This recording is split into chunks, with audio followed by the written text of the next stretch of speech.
Dans cet exercice, nous devons déterminer les vecteurs orthogonaux à 4 vecteurs qui sont donnés. Donc on a le vecteur OA, coordonnées 2, 5, X, OA et V. Donc on va commencer par ce premier vecteur-là, qui peut avoir pour coordonnées 2, 5. L'idée est de déterminer tous les vecteurs qui sont orthogonaux à ce vecteur-là. Alors déjà, on sait qu'il y en a une infinité, parce que si on a un vecteur orthogonal à OA, tous les vecteurs qui seront collinaires à ce vecteur-là seront aussi orthogonaux à OA.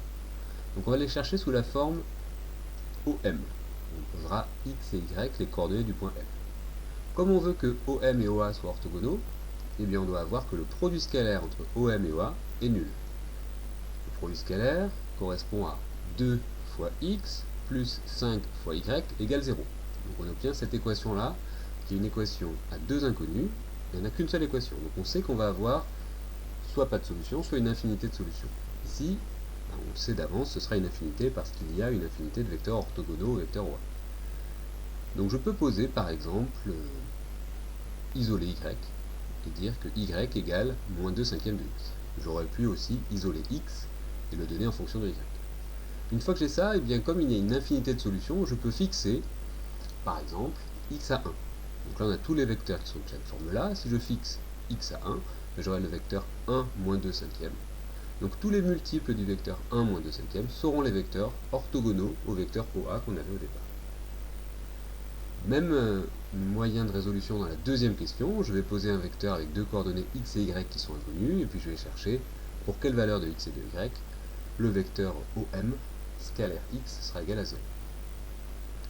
Donc là on va tomber sur x égale 6y, je fixe par exemple y égale 1, donc j'aurai x égale 6, donc tous les vecteurs collinaires en vecteur 6, 1 seront orthogonaux au vecteur 1, moins 6. Alors pour le petit 3, c'est un petit peu différent parce que les lettres x et y sont déjà utilisées dans l'énoncé. Donc il va falloir chercher un autre vecteur, OM, avec pour coordonnées, disons, A et B, telles que OA, scalaire OM, soit égal à 0. Donc A et B seront les coordonnées de mon point M. On va faire comme tout à l'heure, on va faire le produit scalaire de ces deux vecteurs-là. On va obtenir x fois A plus B fois Y égale 0. Donc là on peut exprimer A en fonction de B ou B en fonction de A. Donc là, on va supposer dans un premier temps que x n'est pas nul. D'accord, on verra après ce qui se passe si x est nul. Donc si x n'est pas nul, on a a égale moins y sur x, b, et en fixant b égale 1, et on a a égale moins y sur x. Donc on aurait tous les vecteurs de la forme moins y sur x, 1. Sauf que là, ça impose que x soit non nul.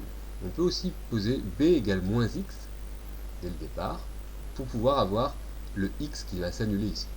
Si b vaut moins x, moins y sur x fois moins x, bah les moins se simplifient, les x aussi, il restera y. Et à ce moment-là, a sera égal à y. Donc tous les vecteurs de la forme y moins x eh bien, seront orthogonaux au vecteur xy.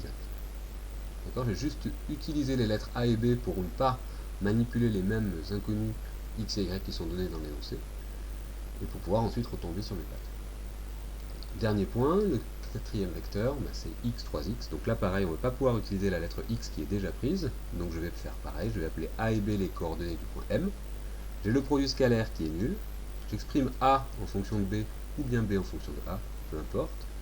Je fixe b à 1, j'aurai a égale moins 3. Mais je peux aussi fixer b égale moins x, et du coup a égale 3x. C'est pour vous donner plusieurs réponses à la question. Il y a une infinité de solutions. Quand on cherche un vecteur orthogonal à un autre, il y a une infinité de solutions, donc on peut en donner une, quelconque, et toutes celles qui lui seront collinaires seront aussi solutions. Donc ici on aura le vecteur par exemple 3x moins x, ou alors le vecteur moins 3, 1, et tous ceux qui lui sont collinaires. Voilà, j'espère que c'est clair.